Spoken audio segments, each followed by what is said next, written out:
What's up guys, Barry Game here, back with some more Idle Heroes, and because we are doing so much with Soul Awakening this week, I've actually seen quite a few comments asking me to go through the process of the auction house, because there's a lot of people that haven't done it. They're either confused, something like that. So we're gonna go onto the auction house, show you guys how to post it, and also show you guys how I kind of look for hero copies that I'm interested in. There is a passcode that you're gonna have to set up when you first go into this. This is different than the password from your account, so let's jump into that first. Hopefully you guys enjoy this one. Let's get going.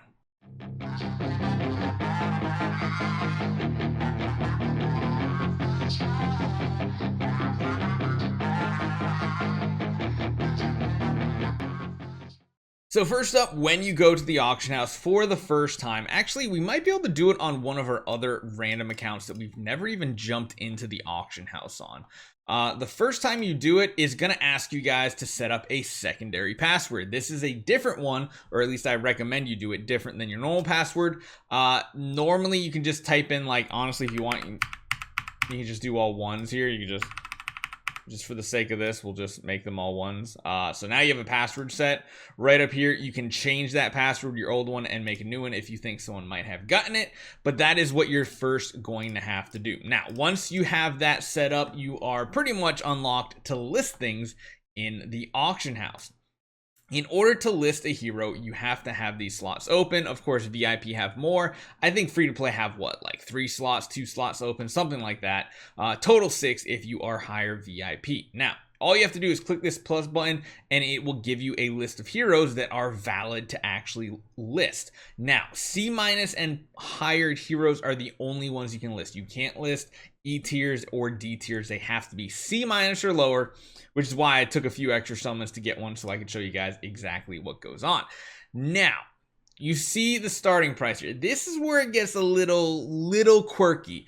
It does show you recent transactions to show you how much prices of these copies go for. However, you can't click them and see what their actual stats are. Now, being that ours has a C+ attack, I feel like that's probably going to be more valuable for some of these, but you can lower your starting bid price down to this. You can also set a buyout price.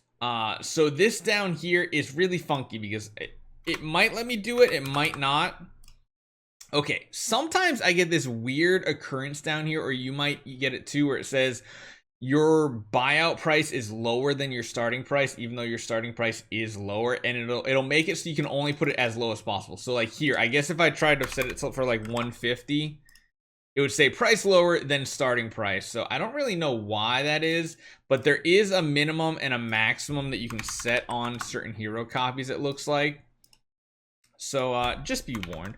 I typically put a starting price somewhere around there. A lot of times I'll just put the lowest buyout price if there's other competition, just because I really want to turn them into Starry gems. There's a couple other things you can do. If you click this button and turn it blue, your hero copy will be listed anonymously, which means nobody will see that it is from you. The easiest way to notice that is, I'll show you in 1 second. So we're just going to show it. You hit list. Basically, they're going to take a 5% commission fee from the end if it sells to someone. This is again where you need to put the passcode in. I'm just going to do mine off screen so you guys can't see it. It says verified once you put it in, and then you can list it and it is up. It goes on a display phase, and then it will go on to a bidding phase where it is open to the market.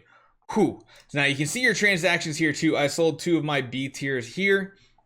I sold it at a price of 512 Starry gems. A commission fee, that's at 5%, ended up being 25, and then that is the grand total that you get back. And you can see here the buyer was anonymous, the buyer here was Psychopath. You can kind of see how that works out. Mainly I've sold Vesa copies. That's kind of what the bread and butter has been, because that's all I've really been summoning for in my account. You can also do filters depending on what's going on and everything, but yeah, and it gives you the check mark, meaning you claimed it. So that's pretty much the rundown of how to list a hero. If it doesn't sell within that time, you simply get the hero copy back. Now, there is something else to talk about, is if a hero copy is worth very little, you have to make a decision, because of course these are regular Starry gems. These are Starry gems that you can then use to buy other hero copies on the auction house, or do more awakenings, or buy packs, or there's a lot of ores here. You can do stuff in the Starry Gem Mall, but again, these can be bought with contract Starry Gems. You don't need regular Starry Gems that you get for selling a hero copy.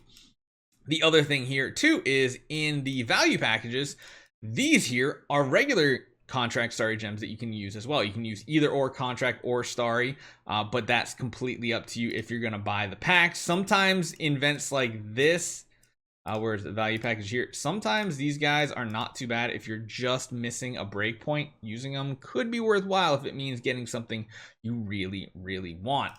Besides that though, you could do Soul Awakenings. That's great. Or I'll show you guys this. If, like, usually I don't sell my C- copies because they just tend to not sell. You can cancel this and you just straight up get the hero copy back. The other thing you can do with a C tier is you can scrap it, because you can just get 100 contract Starry Gems. Now, at this point, it might be better to sell it for a little bit of a profit. So I'll show you guys again exactly what we did. You go back into the hero listing, click the hero here. I'm going to set this for 100 start. And then I'm just going to put it for 180, list it, and it's done. Since I already put the password in one time during this login, it's perfectly fine. If I can get a little bit more, sure, why not? That'll be great. I get some regular Starry Gems. I get to use them elsewhere. I might be able to use them on event packs. Feels pretty good. The last thing I want to give you guys some tips on, since we have been talking about the auction house, all that fun stuff. If you do have regular Starry Gems, I would highly suggest you look for copies that are going to help power up your account with those Starry Gems. I mean, heck, there's a bunch of C's on here. You might be, I mean, it looks like this is all probably from the same seller. But you can see how cheap you might be able to get some even like C+ hero copies nowadays. It doesn't take much. So yeah, give it a shot. But I feel like this is literally like all the same sellers. The market is going to be flooded this week. So if you ever needed hero copies and you do have some regular Starry Gems, definitely invest regular Starry Gems into hero copies that you need for your Transcendence heroes, your support heroes, whatever you want, your tenants. Power up your account. Number two is, if you are done with that, I would consider using them during events like this one, the Soul Awakening Gala, but only in order to get to the 100, this mark here, where you can get either a pay-to-win artifact chest or, of course, the glorious flag chest. Going for the essence sublimation or the spiritual essence, for the average player, it's probably not really that valuable, but getting to 100 is important, and I would use regular Starry Gems in that spot. I would probably not use my regular Starry Gems for these. I would specifically only use my contract ones if I have any from, of course, destroying heroes, because that's kind of what I do all the time. I don't need the extra food because I already have a ridiculous number of foods, so I recycle them into contract Starry Gems. So yeah, hopefully that helps you guys understand the auction house a little bit more. I know I'm getting a ton of questions, especially from newer players. Hopefully it helped you guys out. I'll see you guys next time.